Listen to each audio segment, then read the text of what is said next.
Nieco musieliśmy się naczekać na kolejne informacje o Gothicu Remake. Ostatni dość spory wysyp grafiki nowości mieliśmy na przełomie sierpnia i września. Zgodnie z moimi przeczuciami kolejne informacje o stanie prac nad Gothicem Remake oraz nowe grafiki mieliśmy dostać w okolicach świąt, więc dostaliśmy dwie grafiki. Jedna przedstawia odświeżoną wersję jednej z bestii, zaś druga prezentuje jedną z lokacji początkowych. Dodatkowo dostaliśmy kolejny odcinek podcastu, rzucający nieco światła na dość tajemnicze demo z Nyrasem. Zatem zacznijmy od tego, na co najbardziej czekaliście, czyli grafiki. Pierwsza z nich przedstawia kultową już bestię z serii Gothic, czyli węża błotnego. Tyle, że nowa wersja, podobnie jak inne odświeżone potwory, jest o wiele bardziej demoniczna i, co za tym idzie, przerażająca. Jest to według mnie duży plus, gdyż każda walka z tymi przyrośniętymi gatami była dość przerażająca i wymagająca zarazem.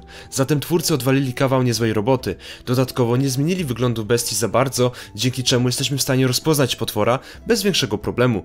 Nie muszę chyba przypominać wersji z Arkanii, gdzie wąż błotny bardziej przypomina jakąś zmutowaną roślinę, a nie gada. Natomiast w przeciwieństwie do oryginalnego węża, nowsza wersja ma znacznie większą głowę, a w zasadzie paszczę, przez co cała bestia zdaje się być znacznie większa niż w przypadku oryginału. Jedyny minus, który dostrzegam, to zdecydowanie za chude ciało w porównaniu do pierwowzoru, zaś wszystko inne wypada wręcz idealnie. Już widzę pełną emocji walkę w nocy z tą bestią. Właśnie w nocy grafika przedstawia konfrontację strażnika ze starego obozu i węża błotnego w nocy, co zdecydowanie nadaje większego klimatu. Z grafiki możemy jeszcze wywnioskować, że bagna zdecydowanie bardziej będą przypominać te z Kronik Myrtany niż oryginalnego Gothica. Wszystko przez zielonkawą poświatę oraz dość gęstą mgłę, co zdecydowanie ograniczy widoczność i zwiększy niepokój podczas eksploracji. Dla mnie jest to zdecydowanie na plus. Dodatkowo ciekawie wypada śmiałek, który postanowił zapuścić się na bagna. Ma miecz pod prawą ręką, nie zaś standardowo pod lewą. Raczej leworęczność musimy wykluczyć, gdyż w tejże ręce trzyma pochodnię. Dodatkowo widzimy pancerz strażnika, który nie jest ani lekki, ani też średni. Możliwe, że postać, którą widzimy, będzie mieć jakieś większe znaczenie fabularne i dlatego nosi swój unikatowy pancerz. Wiem, że większość z was pomyśli, że to bezimienny, tylko twórcy już zapowiedzieli, że Bezi będzie mieć swój klasyczny kucyk, a postać na obrazku po prostu go nie posiada. Jeśli dobrze się przyjrzycie, to dostrzeżecie muchy latające wokół ognia pochodni. To tyle, jeśli chodzi o grafikę z błotnym wężem. Osobiście podoba mi się nowy wygląd tego stwora oraz nieco bardziej mroczna atmosfera na odświeżonych bagnach. Kolejna grafika przedstawia odświeżoną lokację obok zawalonej kopalni. Prawdopodobnie pochodzi z dema zaprezentowanego na Gamescomie, w trakcie którego niektórzy dziennikarze mogli zobaczyć początek gry z Nyrasem w roli głównej. Pierwsze, co rzuca się w oczy, to oczywiście zdecydowanie bogatszy w detale most prowadzący od zablokowanej do zawalonej kopalni. Nadal sprawia wrażenie dość chałupniczej konstrukcji, której stabilność jest kwestionowana, jednak został on dość mocno rozbudowany w taki sposób, abyśmy mogli od razu rozpoznać daną lokację. Wielokrotnie twórcy wspominali, czy to w wywiadach, czy w podcastach, że ich głównym celem jest oddanie ducha pierwowzoru.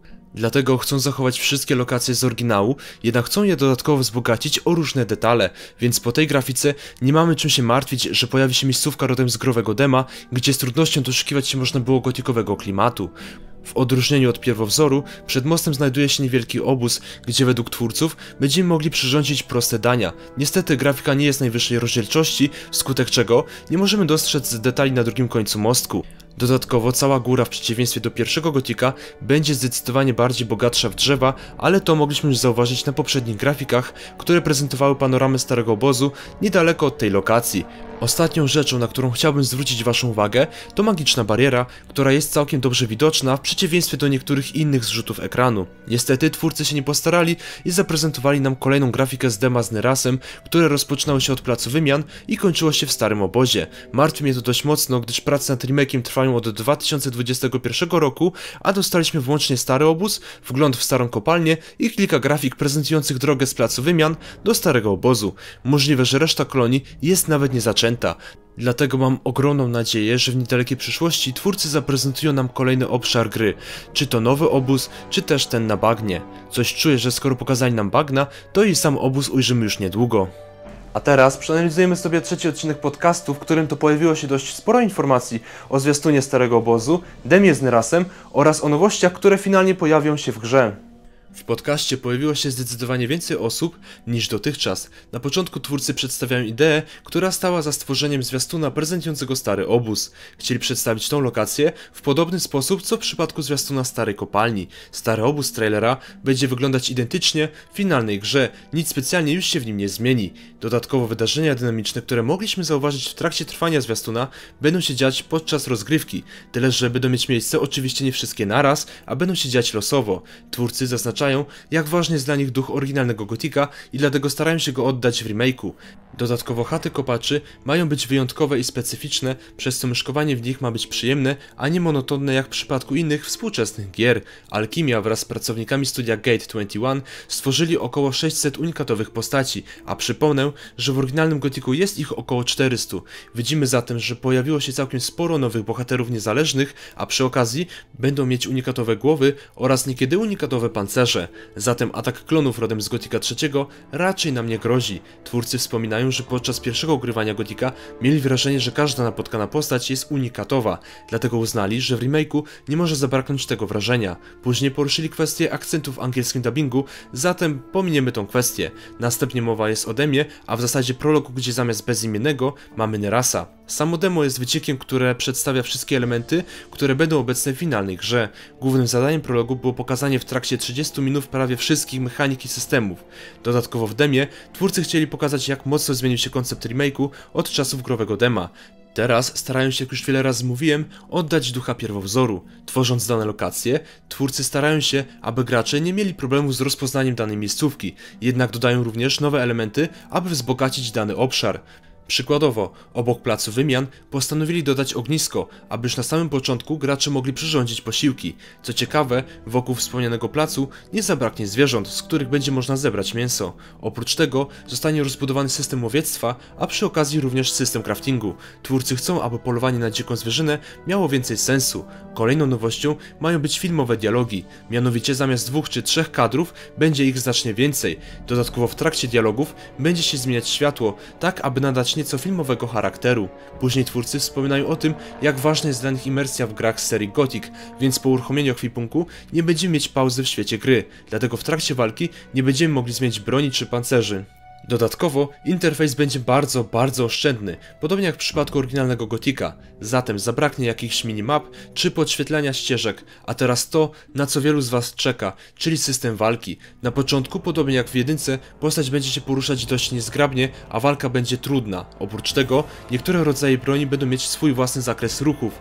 Możliwe, że mieczami będzie się walczyć inaczej niż bronią obuchową czy toporami. Co ciekawe, później Kai Rosenkrantz pyta, dlaczego nie pojawiły się jeszcze gameplaye prezentujące walkę. Reinhardt odpowiada, że system walki posiada jeszcze małe błędy i niedociągnięcia, więc postanowili nie pokazywać materiału filmowego, zaś gameplay dostaniemy jak tylko dopieszczą elementy rozgrywki.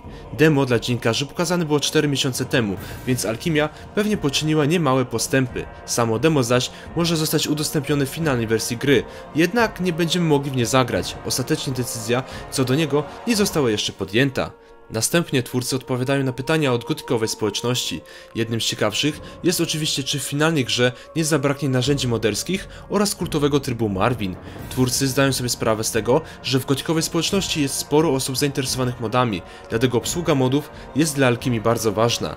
Jednak Reinhardt wspomina, że pracują na Unreal Engine, który jest nieco problematycznym silnikiem dla moderów, ale mimo to twórcy będą się starać udostępnić jakieś narzędzia moderskie. Co do trybu Marvin, to tego jeszcze nie wiemy, jak mówi Reinhardt, się zobaczy. Później omawiane jest pytanie, dlaczego niektóre potwory zostały przeprojektowane. Twórcy odpowiadają, że stare modele zostały zaprojektowane 20 lat temu i swobodę twórczą ograniczały ówczesne technologie. Dodatkowo oprócz ewolucji techniki nastąpiła również swego rodzaju ewolucja estetyki, dlatego twórcy starają się nie ograniczać i dodawać nowe elementy do starych projektów potworów. Jednak mimo wszystko starają się, aby miały one charakter pierwowzoru. Kolejne pytanie dotyczy 4 przyjaciół i ich wątku. Reinhardt zapewnia, że wątki między Diego, Miltenem, Gordem oraz Lesterem zostaną nieco rozbudowane. Dodatkowo wszystkie 4 postacie otrzymają znacznie bardziej rozbudowaną historię. Ostatnie pytanie dotyczy personalizacji bezimiennego. Twórcy odpowiadają, że nie będzie opcji zmiany fryzury, zarostu czy możliwości zrobienia sekciarskich tatuaży. I to tyle nowości z Gotika Remake. Możliwe, że w niedalekiej przyszłości pojawi się pierwszy nieedytowany gameplay. A co wy sądzicie o nowym wężu błotnym oraz lokacji obok zamkniętej kopalni? Piszcie w komentarzach, a my klasycznie widzimy się już niedługo, zatem trzymajcie się, cześć! Witamy na pokładzie.